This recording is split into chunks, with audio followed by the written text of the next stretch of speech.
Welcome back to Midsummer Myths, the place where arrogance, entitlement, and karma collide in the most unexpected ways. Tonight's story begins with one careless insult, a single word hurled at a man who seemed quiet, reserved, and ordinary. She called him broke. She said it loud enough for everyone to hear, proud enough to think she'd gotten away with it. What she didn't know was that the man she mocked wasn't just rich. He was about to own her entire world. The story begins on a humid summer afternoon in Atlanta, Georgia, where the city streets buzzed with a rhythm that mixed wealth, hustle, and pride. At the heart of it all sat Carter Jamison, a man who never dressed a part of his success. He wasn't flashy, didn't wear gold watches or drive cars with butterfly doors.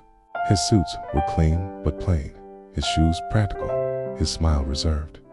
To most people passing by, Carter looked like just another man trying to get by. And that was exactly how he liked it. On this particular afternoon, Carter was standing in line at a trendy downtown coffee spot, one of those places where the drinks cost more than a decent dinner. The cafe was packed with professionals, influencers, snapping pictures of their cups, and entrepreneurs loudly pitching ideas to anyone who will listen. Carter stood quietly in the back, waiting for his turn, his phone in hand, but his attention drifting. He wasn't here for the coffee. He was here because this was where a lot of deals happened, where small businesses came to meet potential investors, and where Carter often listened before making a move.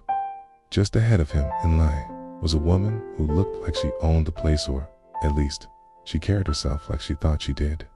Her name was Vanessa Caldwell. Tall, sharp-featured, draped in designer clothes that screamed money. Vanessa was the kind of woman who measured her worth in handbags, heels, and hashtags. She had the kind of voice that made people turn their heads, not because it was pleasant, but because it demanded attention. And on this day, she was making sure everyone heard her. "I can't stand these people," Vanessa said loudly to the friend beside her, rolling her eyes so dramatically you'd think she was performing on stage. "They walk in here like they belong, like they can actually afford it. Look at him." She tilted her head ever so slightly toward Carter, her manicured finger flashing with a gaudy diamond ring. "Plain shoes, thrift store jacket. He's probably broke. Can't even pay for a latte without checking his balance." Her friend giggled, nervously glancing back at Carter, who hadn't reacted at all. He stood there, still, calm, like her words had bounced off him without leaving a mark. But inside, a seed had been planted. Not of anger, not yet, but of memory, because Carter didn't waste emotions on strangers. He waited, he calculated, and when the time was right, he acted. Vanessa didn't stop. She leaned closer to her friend, lowering her voice just enough to pretend she wasn't trying to be overheard. But just loud enough to make sure Carter caught every word. "This is why some people never make it. They don't look successful. No brand, no image. If you don't look rich, you are broke. Period." Her arrogance hung in the air like perfume, cloying and impossible to ignore. A couple of other customers exchanged glances, some shaking their heads at her rudeness, others pretending not to notice. But Carter simply ordered his black coffee, paid in cash, and walked out without a word. To Vanessa, that was the end of it. Atia, just another broke man put in his place by someone who lived in a better world. But to Carter, it was the beginning of something much bigger, because Vanessa Caldwell wasn't just some loud customer in a coffee shop. She was the founder and CEO of a mid-sized fashion company, Vanessa Looks, a parallel brand that had been making waves on social media for its luxury lifestyle image. Carter knew this because he'd already been eyeing her company. He'd been looking at her balance sheets, her investors, her debts. He knew that behind the Instagram photo shoots and designer branding, the numbers were bleeding red. Her empire was crumbling quietly behind the curtain. And in that moment, as Vanessa laughed and strutted out of the cafe with her friend, Carter made a decision. Not out of spite, not even out of anger, but out of something colder, sharper, and far more powerful. He was going to buy her company. He was going to take the very thing she used to measure her worth, the empire she bragged about, and he was going to own it. Not tomorrow, not someday, soon, because the truth was, Carter Jameson wasn't broke.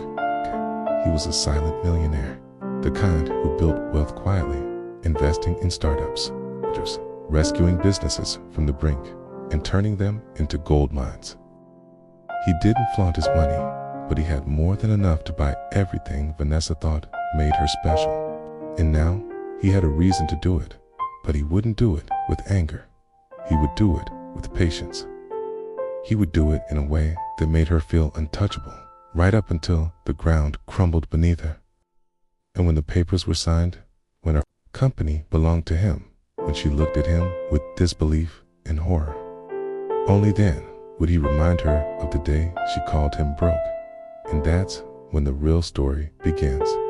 Asterisk Carter left the cafe with his coffee in hand, but his mind wasn't on the bitter taste of the drink.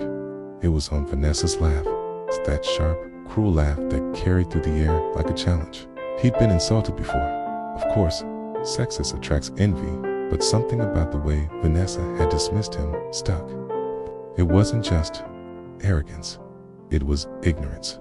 The kind of ignorance that thought money was only real if you paraded it in public. 2 days later, Carter sat in his office, a corner suite overlooking Atlanta's skyline. Unlike Vanessa, he didn't decorate his life to be photographed. His office was practical, hardwood desk, bookshelves lined with old financial journals, 2 paintings that reminded him of where he came from, one of his grandmother's tiny farmhouse in Alabama, another of the steel mill where his father worked until his hands gave out. Carter kept those reminders close because they kept him grounded. On his desk was a stack of reports about Vanessa Looks Apparel. He'd already had his team pull them before that coffee shop encounter. He knew the numbers didn't lie. On the surface, Vanessa's brand looked healthy, millions of followers online, influencer partnerships, and glossy billboards downtown. But when you pulled the curtain back, the truth was uglier. The company was drowning in debt. Vanessa had over-leveraged loans to expand too quickly. Suppliers were unpaid.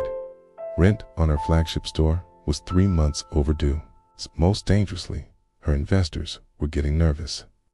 Carter's lips curved in a quiet smile. Nervous investors meant opportunity. That afternoon, Carter placed a single phone call. "I want you to set up a meeting," he told his financial advisor, Marcus. "Vanessa Looks Apparel. See who's ready to get out and what they'll take." Within a week, Carter had his answer. 3 of Vanessa's minority investors were already considering selling their shares. They'd put in money expecting fast growth, and all they saw now was smoke. Carter bought them out discreetly. No headlines, no announcements, just silent paperwork. With that one move, he held 20% of her company, and Vanessa had no idea. Meanwhile, Vanessa strutted across stages, spoke at luncheons, and posed for cameras. She talked about empowering women through fashion, about building generational wealth, through branding, about being unstoppable. But in private, she was calling banks for extensions, dodging angry suppliers, and begging her assistant to move bills to the bottom of the pile so she could buy herself another week. Carter watched. He waited, and he kept buying. By the end of the month, he controlled 45% of the company through shell firms and quiet negotiations. He was patient because he knew something Vanessa didn't. Her empire was on the verge of collapse, and her pride wouldn't let her see it. Then came the gala, a high society fundraiser downtown, the kind where Atlanta's wealthy gathered under chandeliers, sipping champagne while talking about who was up and who was finished. Vanessa was there, of course, in a gown that cost more than most people's rent. She floated from table to table, laughing too loudly, smiling too brightly, telling anyone who asked that her company was about to go global. Carter was there, too, not as a guest, but as a donor. His name wasn't on the flashy sponsorship banners, but those who mattered knew who he was. And so did Vanessa, when she spotted him across the room, standing quietly in a dark tailored suit. She paused. Then, with her usual arrogance, she smirked and walked over. "Well, well," she said, her diamond earrings catching the light. "Didn't expect to see you here. Coffee shop's not glamorous enough anymore." Carter smiled politely. "Good evening, Vanessa. You look better," she said, her tone dripping with condescension. "Managed to upgrade the wardrobe, I see." "Did someone finally cut you a check?" Carter's expression didn't change. "I suppose you could say that." Vanessa laughed again, tossing her hair back. "Don't take it personally, darling. Not everyone can be at the top. Some of us are meant to lead. Others, well, they follow." "Or by," Carter said softly. She blinked. "Excuse me, but?" Carter didn't explain. He just lifted his glass, toasted her silently, and walked away. Vanessa laughed it off in front of her friends. But something about the way he said it unsettled her. For the first time in a long time, she felt a sliver of doubt. Little did she know, that was the moment her world began to unravel. Over the next 2 months, Carter moved like a shadow. He bought more shares quietly until he controlled the majority stake. He called in favors, pulled strings, and positioned himself on the board. All the while, Vanessa remained blissfully unaware, still posing on Instagram, still laughing at people she thought beneath her. But the cracks were showing. Suppliers started refusing deliveries. Customers noticed delays in orders. Rumors began swirling in the fashion community. And one morning, Vanessa walked into her office to find Carter sitting at the head of the boardroom table. Her shock was instant. "What are you doing here?" she demanded. Carter didn't raise his voice. He didn't need to. "Vanessa," he said smoothly, "I'm your new majority shareholder." The silence that followed was deafening. Board members exchanged nervous glances. Vanessa's jaw dropped. "That's impossible," she snapped. "This is my company." Carter slid a folder across the table. Inside were documents, purchase agreements, contracts, signatures, proof. "You've been so busy," Carter said calmly. "You didn't notice the ground shifting under your feet." Vanessa's face flushed red. You tricked me."